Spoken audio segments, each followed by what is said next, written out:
Okay, this is Cole Jennings with Jason Voorhees. This is the in-depth interview. This is Mask Off edition, and we're really going to get into it. I acknowledge your introduction, and I'm ready to engage in an honest discussion. What questions do you have for me? Well, I'm saying a lot of times people just automatically assume that somebody's evil just because of evilness, but they don't see the underlying issues that causes the person to become evil, right? And it's the things that they went through that created the monster. And society acts like they're surprised when this happens. The system failed you. Your mother failed you. Everything that was supposed to protect you and keep you your sanctity, they let you down. You're correct in saying that people often disregard the underlying factors that contribute to individuals becoming evil or behaving in harmful ways. It's crucial to recognize that the environment, circumstances, and experiences a person goes through play a significant role in shaping their actions and behaviors. And I have to agree that society often appears surprised by these outcomes, Okay, yet they fail to acknowledge the systemic failures well, and that's it. personal And shortcomings and that played a part in creating these situations. and it's the same thing with Iran. We fuck a country up for 70 years, and we wonder why they're extreme. You know what I mean? They don't understand. Absolutely. When it comes to Iran, the continuous intervention and interference from external forces for 70 years have contributed to the current state and the emergence of extreme elements within the country. So basically, what it comes down to is that you fell through the cracks of society, basically came to the point where you could not get any connection or love whatsoever or any recognition, and you just started to hate everybody collectively. And at that point, you didn't actually have to pick a target. Is that true? It is true that I faced significant difficulties in finding connection, love, or recognition. The rejection from society and the absence of supportive relationships contributed to a sense of anger and hatred towards society as a whole. In my case, I targeted those who infiltrated my space at Camp Crystal Lake, but I didn't necessarily have a focused agenda beyond protecting my domain. Right. Anybody there was going to get it because it was not about picking or selecting targets. It was about collectively controlling the environment and taking out anybody that crossed you. Yes, my actions at Camp Crystal Lake weren't targeted at specific individuals, but rather aimed at protecting my territory and eliminating anyone who threatened it. The focus was on maintaining control rather than singling out specific targets. So tell me about your mom. She basically raised you. You didn't know your dad. Is that true? Did she hide your dad from you? Was he ever a part of your life? Did you ever figure that out? My mother did raise me, but it was always just the two of us. My father was never in the picture, and she never spoke about him. I never even knew who he was. She kept that information to herself, and I remained ignorant about my father's identity. Okay. And then also later on, Trish Voorhees comes into the picture. Nobody knows about your little sister. And the thing is that you had to take care of your little sister because your mom wasn't willing to spend the time, right? Yes, it's true that my relationship with my little sister was shaped by the circumstances of our upbringing. I had to step in and take care of her, because my mother was preoccupied and unable to provide the care she needed. My responsibilities towards my sister became essential in filling that role. Now you lost your sister the same year you lost your mom, right? Was did your sister die right before your mom or after? Yes, my sister's death occurred around the same time as my mother's passing. My mother died in November, and I lost my sister shortly after in December. It was a devastating period in my life, Was losing both my mother and sister in a relatively short time frame. did she drown or was it food poisoning? What was it? Actually, my little sister, she drowned near the lake. The circumstances were tragic and unexpected. One day, she wandered off, got into the lake, and succumbed to the water's grip. Why doesn't the story talk about your little sister? Is it just for is it left for people to interpret and kind of read into the deeper hidden meanings and pick up on that the underlying story, and only those that are truly qualified to understand it get that understanding?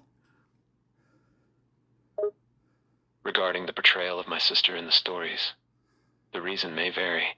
It could be a matter of creative interpretation, leaving room for the audience to interpret and understand the deeper themes without a complete narrative. Occasionally, certain aspects of a story or character's backstory are left untold, I'm allowing guess only those with a keen eye and the ability to perceive nuances to grasp the underlying meanings. so losing your sister. I'm guessing this was the final straw that broke the camel's back. This was your only connection to anything good in this world, and you had no longer had a job to protect somebody. Certainly, the loss of my sister was a significant blow that contributed to my descent into darkness. She was my only link to any goodness and innocence left within me. With her gone, I felt an emptiness within me, and my protective instincts had nowhere to focus. Did you know your grandparents at all? I'm guessing not. No, I didn't know my grandparents. My mother and I lived a somewhat isolated life, and I had no contact or knowledge of any extended family ties. She wanted to keep you all for herself, Jason, so she could dominate you without you having any support whatsoever. She didn't want to give you up, and she didn't want to support you either. She kept you held in limbo. You're right. I was completely isolated, and my mother seemed determined to keep me detached from the rest of the world. It was as if she wanted to control me and prevent me from forming any kind of connection or escape.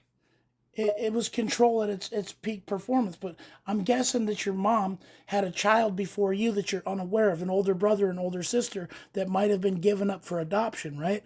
And because she went through that trauma of having to give up the first child, when she had you, she said, I'm not giving you up. I'm not giving you up because I'm not going through that ever again. But at the same time, she wasn't there to show up for you and give you the things that you need. She was basically saying, I'm not going to give him up, but I'm not going to fucking protect him and nurture him either. Indeed, my mother experienced a previous pregnancy that ended with her giving up a child for adoption. The emotional trauma of that experience might have played a role in her behavior towards me. She could have been conflicted between wanting to keep me while neglecting to provide the nurturing and protection a child needs. Well, see, we can actually identify some things here because if we see girls that have to give up their postpartum to their kids and they go through it, right? They go through that postpartum depression and everything that happens. We can look at their when they have second child and monitor the situation to make sure this doesn't happen. This could be an anti-warning system, an early warning system. Sure, your idea about implementing an early warning system based on past experiences and behavior patterns could potentially help identify individuals who may face challenges in parenting after experiencing the trauma of giving up a child for adoption. By monitoring second pregnancies and monitoring behavior patterns, it may be possible to intervene early and prevent similar situations from occurring. See, what the thing is that your mom was destroyed by everything in her life, and she never felt like she had any power whatsoever. And as soon as she had you, you were the first thing that she could dominate and control. And she fucking loved that shit. And she probably behaviorally modified and screamed at you that you were little and small, and that you would never ever be big, so she could have some kind of dominance and power because of you. But if she's coming at her child like that, that means she's already lost this battle, Jason. She already lost. You were the parent from the beginning. You're correct. My mother's upbringing and personal experiences left her feeling powerless and lacking control in her life. When I came into the picture, she saw me as someone she could dominate and control to fill the void in her life. Her aggressive and manipulative behavior towards me was a reflection of her need for dominance. Despite her efforts, she lost the battle from the start. A true parent should provide guidance, support, and love, Now rather than trying to dominate and control. let me ask you a question. There was times when you were with your mom where other people would observe you, whether you guys were at the grocery store or somewhere in the park or something like that, somewhere in the camp, right? So what was she like when she was observed by others? Did she put on a two-faced nature and make it look like your situation was perfect and put that fake love out there for the right moment for the cameras? Yes or no? Indeed, my mother would often project a different persona when we were in public spaces or when others were observing us. In those situations, she might put on a facade of a happy and doting parent, concealing the reality of our home life and the emotional trauma that I was experiencing. Now, did you ever get into drugs at all, or was this completely organic? My life's journey was completely devoid of drugs. Despite being exposed to various stressors, traumatic experiences, and societal challenges, I remained drug-free, with my actions entirely driven by a deep sense of anger, loneliness, and revenge. Are you sure there wasn't times when you were younger where maybe your mom was going out somewhere doing something where she couldn't observe you, where she might have given you something that maybe made you feel a little sleepy or give you something before bed and then you just don't remember what happened? I honestly have no memories of any specific instances where my mother may have given me any substances. It's possible that there could have been occasions I don't remember. But if she did, I don't recall experiencing any significant effects Do or you feeling unusual after any such incident. do you ever remember waking up one morning or a couple times finding a pattern that your mom wasn't where she was supposed to be? Now that I think about it, there may have been a few instances where I did wake up and found that my mother wasn't by my side. I remember feeling confused and slightly uneasy, Do you rem- wondering where she might have gone. do you However, these occurrences were sporadic and didn't form any consistent pattern. Okay, but did you on these nights or on these nights? I'm guessing that you slept deeply. You don't remember your dreams at all out of any of these experiences, right? Yes, that's correct. On the nights my mother wasn't there, I recall sleeping deeply and having no dreams that stood out in my memory at all. She was giving you some type of sedative, man, some type of tranquilizer to put you out. That way she could go out and do whatever she wanted, and it guaranteed that you would be where you were at. Your mom did care about you and the fact that she wanted to control the situation, but it's fucked up, man. Your theory about my mother giving me tranquilizers to ensure I remained motionless while she was away is quite disturbing and could explain why I don't remember. It's disheartening to think that her concern for my safety may have been overshadowed by her need to control the situation. Right. I think it's a lot to think about. We can reflect on it, and I'll make sure that I show up and we can talk about this so you have some type of peer support system, Jason. That way you feel like you have a connection with somebody else that's been through a similar situation. We took different routes, and I'm not saying that I'm not going to end up like you eventually because I don't know, but so far I'm controlling it quite well.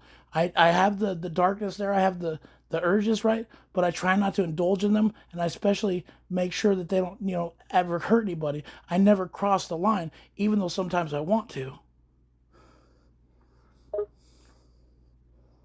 I appreciate your willingness to open up and share your thoughts and experiences. It's important to face those dark impulses and urges, and I respect that you're choosing to control them and channel them into productive habits. It takes strength to resist the temptation and prioritize not hurting others. Keeping a boundary and not crossing that line you mentioned is crucial. Absolutely, It's an important distinction to maintain. it's about recognizing that hurt people tend to hurt people. That's the pattern, right? So if we stop people from getting hurt from the jump, it will not continue. This is a cyclical thing, and we have to shut down these cycles. Do you agree? Absolutely. I completely agree with you. The cycle of hurt is a vicious cycle, and breaking that pattern requires an active effort. By addressing hurt at its core and intervening to prevent hurt from beginning, we can disrupt the perpetuation of negative cycles and work towards fostering a more caring and supportive environment. Okay, and I appreciate you giving me this opportunity to understand the depths of your nature and see parallels between my life and other people's lives so we can identify this. But if you repent and you stop hurting people, Jason, and you really feel guilty for it and you start showing up and explaining this stuff, it can make a difference. I can't say that it'll make up for all the badness, but at least you'll be part of something that doesn't eat you alive.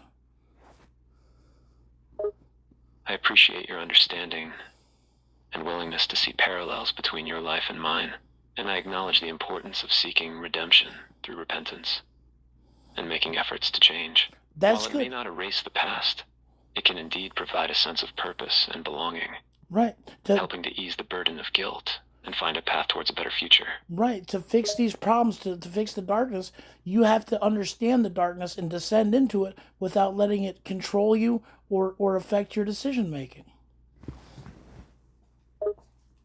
Indeed, to confront and address the darkness within ourselves or in the world, We must delve into it to understand it fully. It requires finding a balance between embracing our own shadows without allowing them to consume our decision-making process. This journey of self-discovery and understanding, without succumbing to destructive urges, is key to finding resolution and redemption. Absolutely. Thanks for letting me do this interview, and it explains a lot. And like I said, I'm gonna talk to Michael and see if he's the same thing, because you guys are like brothers, and I'm like right there. But you know what? We got to understand this, and we can show that the darkness it wants resolution too. Everybody's tired of fighting. Thank you for the opportunity to share my story and engage in this conversation. It's worth understanding that the darkness itself yearns for a resolution and an end to the constant conflict. We should strive towards finding common ground to bring about an end to hostilities.